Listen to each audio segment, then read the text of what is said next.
But right now, we've got to get to him. I'm very pleased to be joined by Daniel G of Elite Prospects.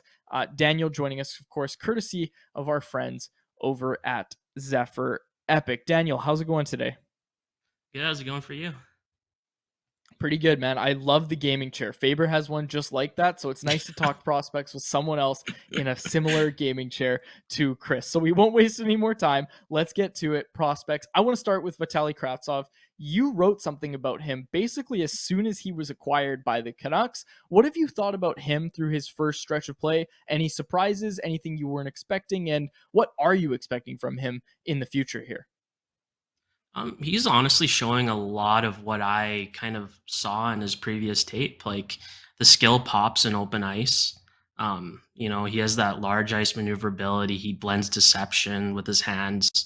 Um, I see the issues kind of that pop up when he's on the boards.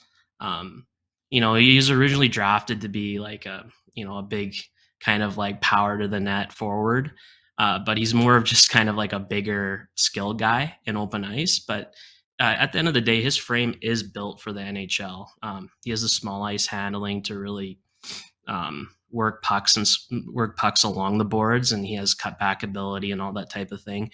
I think his biggest issue is just access in the middle of the ice. Like he can hook passes and one touch passes out into the middle, but actually moving off the boards and getting into shot locations in the slot is the biggest thing.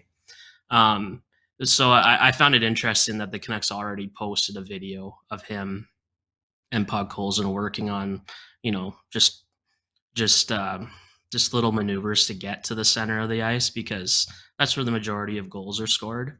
Um, I think the other element that we've seen already and just a handful of times is how good he is off puck, especially in transition. Um, all of his chances so far with the Canucks have been him kind of drifting into pass seams, really supporting the puck carrier, and then just getting one or two touch shots off. It's interesting if you look at his shot chart for the last 2 years. All of his goal scoring essentially happens like within the hash marks because so much of his game is just working off puck. But I think I was pretty happy when I saw that they acquired him because the amount of skill there and the kind of the situation in New York. There's a chance that he becomes something pretty good for the team.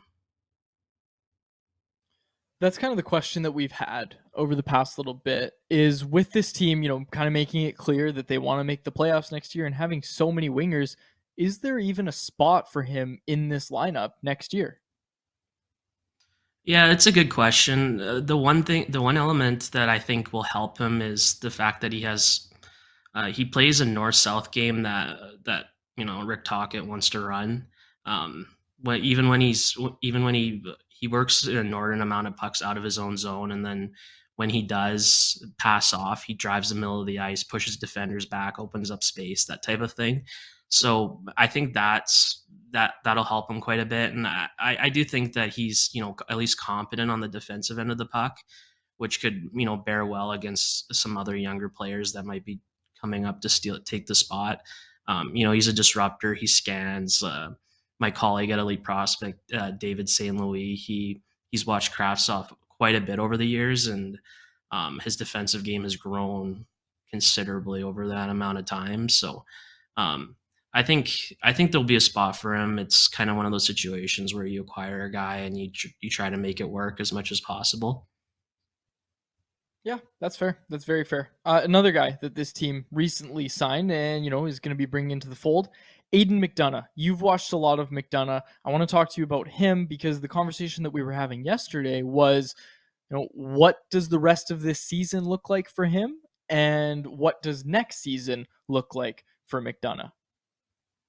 Yeah, I think his situation, it does require some haste if you think about it. He's 23 years old. He has to hit the ground running developmentally, and I think the team is going to give him a chance to really show what he can do at the NHL level.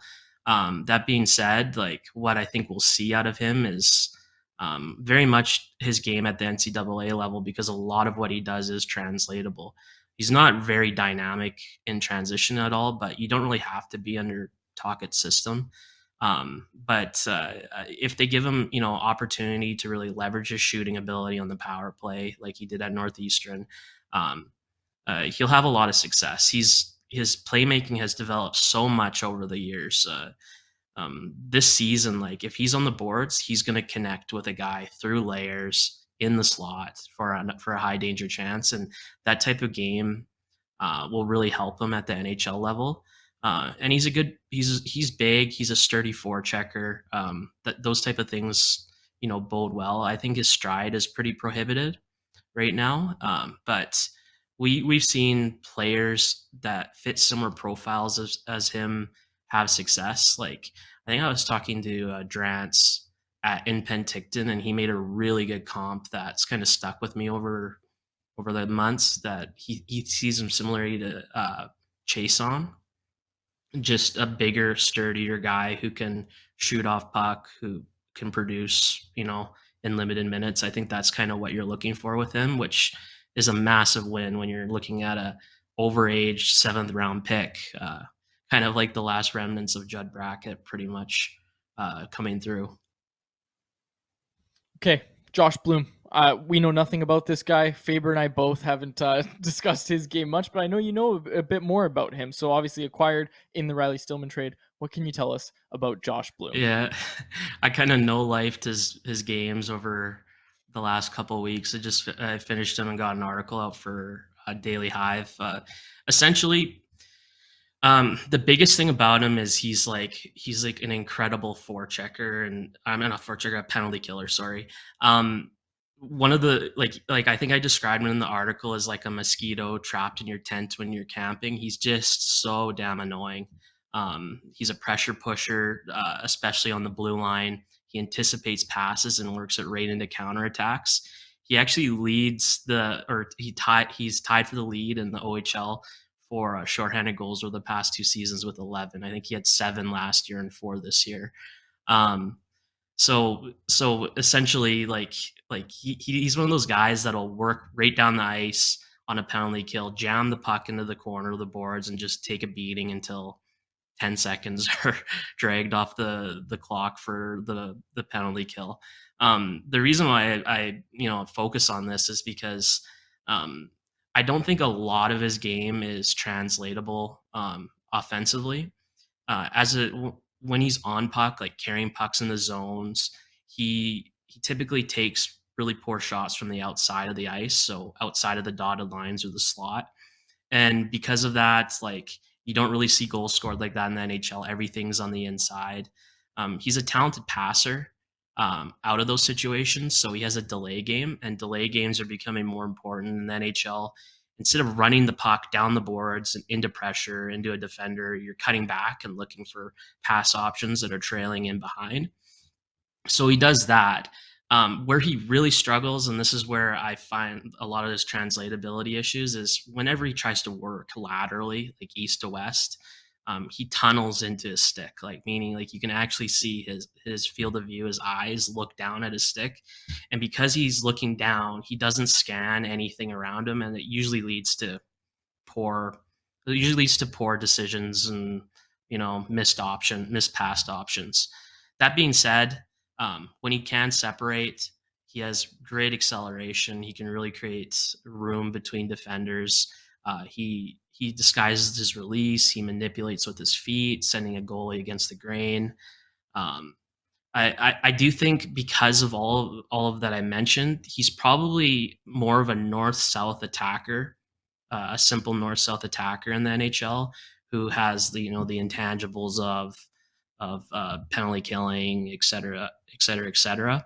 One thing that's kind of glaring that's missing out of his game is just a translatable forecheck. He just doesn't forecheck well at all. I don't know what it is. He picks poor routes. He doesn't really get up and under the defender's stick. And then when we go back and look at tracking data from his draft year, it's similar results. So that's something that hasn't really improved over the time. But when you're looking at like what he is as a player, I think like you're pretty much laughing that you got this type, you got a pretty solid B prospect who could be a premium penalty killing option down the road for a guy who's, like a sub replacement level defender at the end of the day. Yeah, and I think that's how everybody kind of looked at that trade. Okay, I'm going to the YouTube live chat here because first of all, Jesse Town said great article for Daily Hive. So good Thanks. job on that. Commander Vander jumped in and said, Daniel, thoughts on Lekkerimaki's progression or lack thereof this season in the SHL and the Allsvenskan? Yeah, like if I'm probably on the end of not freaking out as much as a lot of people. Um, Shooters like Lekkerimaki, they just take more time. Like I look at players like Owen Tippett, Eli Tolvanen. Um, it just takes time, and there's so many circumstances that have just kind of hindered Lekkerimaki this season. Mono, unable to train, draft, all that type of thing. Um, I don't think he really gets the opportunity needed to produce, especially when you're looking at players who need a lot of touches. Um, I saw a lot of great flashes at the World Juniors, despite kind of the issues that we saw. Uh, and he's proving to be a way better playmaker than what a lot of people expect. I'm not too worried. Was it an awful season? 100%. But I think what's going to be more interesting is how next season goes. I don't know if Djurgården is going to actually be able to advance to the SHL. So it might be another season in the Allsvenskan, but that might be good for a guy like Lekkerimaki who's just looking to find his touch. I think one of the biggest things is when he was sent down to the junior 20 league, he was dominant again, which is a great sign because you can take things from that junior 20 league and see how it translates to the SHL and the Allsvenskan and I think at the end of the day he'll be fine. It's just, but it was a really unfortunate year and at an unfortunate time. Yeah, for sure. Okay, we'll close it out with a goaltending question. I have to ask about him. Ty Young, you've been out to see him in Prince George. What do you think of that goaltender's game so far? Um, I don't have a whole lot of skill at analyzing goalies, but I do know quite a bit about Ty Young. For a while there, he actually stole the starter job in Prince George. Like the situation kind of is there's Tyler Brennan, who often is considered, a higher end prospect than Ty Young. They're kind of a tandem down there up here, and essentially for a while there, Brennan kept getting injured, and then Young kind of stole the net for a good while at time. What kind of happened was the Cougars they score a lot of goals, but they also concede a lot of a lot of scoring chances too. So um, it, it's hard to stem bleeding in junior hockey when it happens. Like if a game's going bad, it's going to end 6-7. Like you're going to 6-7 goals against, and they went back to Brennan, and Brennan won like 6 straight games, and now Young's having some trouble getting back in.